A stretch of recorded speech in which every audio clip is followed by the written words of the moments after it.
हर हर महादेव दोस्तों, आज हम एक सत्य घटना पर आधारित एक आध्यात्मिक स्टोरी देखने वाले हैं।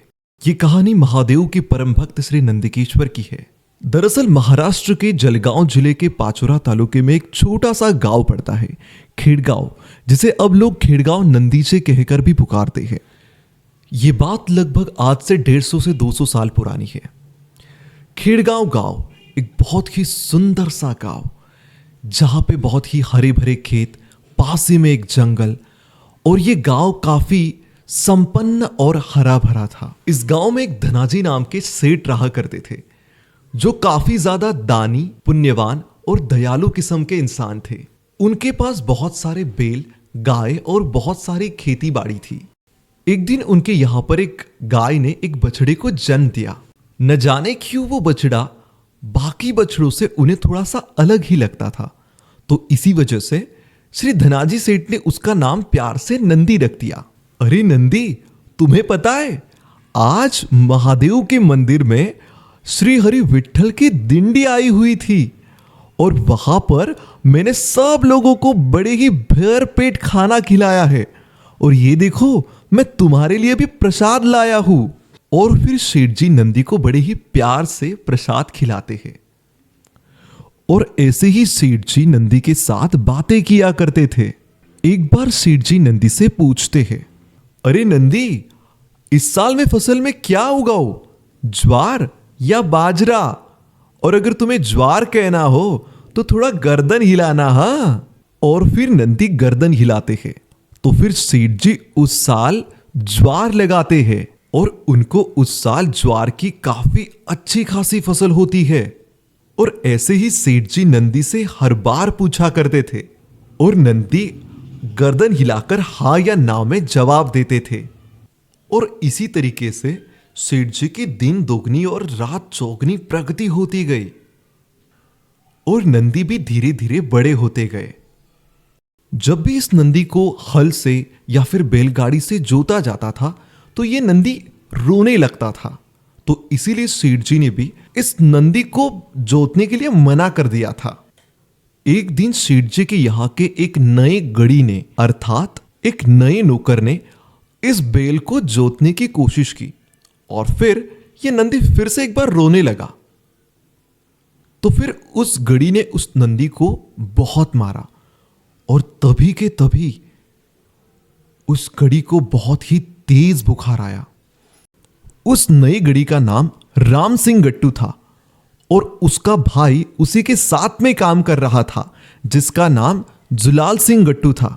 अरे, तुम्हें इस नंदी को नहीं मारना चाहिए था। हमारे सेठ जी इसे साक्षात नंदी जी का अवतार मानते हैं। अब तुम श्री नंदी से माफी मांगो। अरे भाई, मुझे पता नहीं था कि ये से साक्षात नंदी है। अब मेरा बदन तो बुखार से तप रहा है, अब मुझे क्षमा कर दीजिए नंदी महाराज।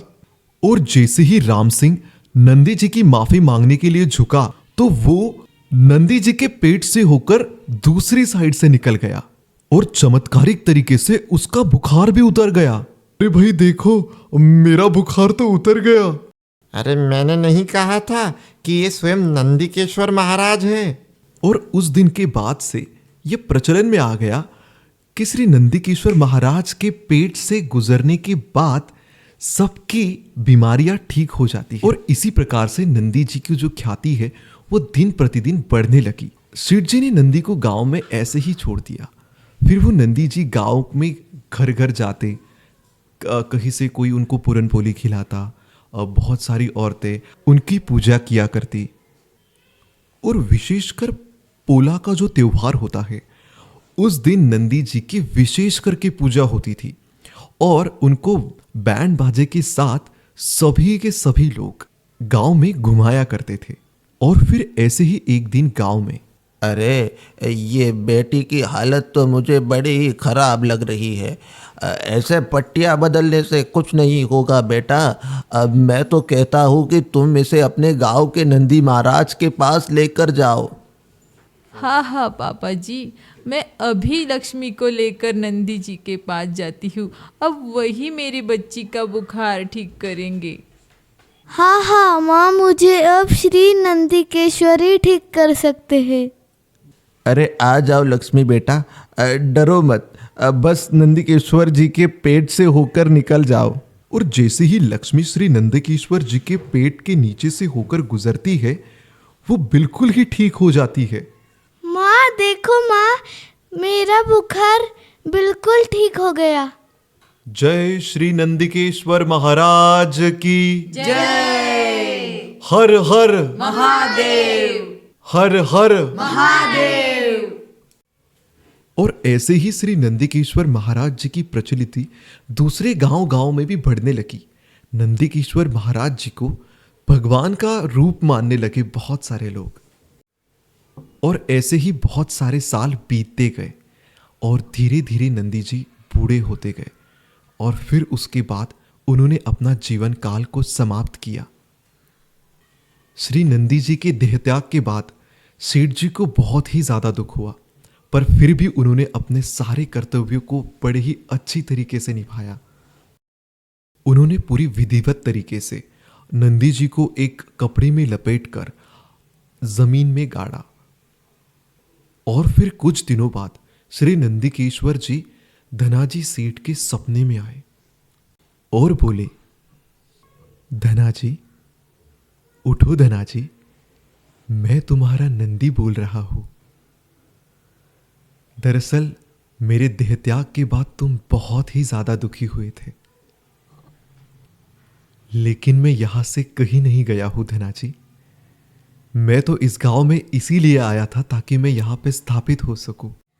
तुमने मुझे जिस जगह पर गाड़ा था, तुम वहीं पे मेरा मंदिर बनाओ और जो भी भक्त वहां पे अपनी जिस भी मनोकामना को लेकर आएगा, मैं उसे अवश्य पूर्ण करूंगा। और उसके बाद धनाजी सेठ ने पूरी श्रद्धा के साथ श्री नंदिकेश्वर महाराज का मंदिर बनवाया। और आज भी जो कोई भी अपनी पूरी श्रद्धा और विश्वास के साथ श्री नंदिकेश्वर महाराज के मंदिर में कोई भी मनोकामना लेकर आता है, श्री नंदिकेश्वर महाराज उसे अवश्य पूर्ण करते हैं। और ऐसे कई उदाहरण हैं जिनमें नंदिकेश्वर महाराज जी ने उस गांव के बहुत सारे लोगों के, धनाजी सेठ के वंशजों के और बहुत ही अन्य सारे लोगों की भी बहुत सारी मनोकामनाओं को पूर्ण किया है। और आज भी बहुत सारे उत्सवों में, श्री हरि की दिंडियों में, श्री हरिनाम सप्ताहों में इस मंदिर पर बहुत ही अन्नदान होता है। और मैं स्वप्निल राजपूत भी इसी गांव का रहने वाला हूं दोस्तों। बचपन से ही मैं श्री नंदिकेश्वर महाराज जी की कहानियां सुनते आया हूं और मेरे कुछ ऐसे अनुभव भी रहे हैं श्री नंदिकेश्वर महाराज और इस मंदिर के बारे में, इसीलिए मैं ये कहानी आप तक प्रस्तुत कर पाया। सो बोलो श्री नंदिकेश्वर महाराज की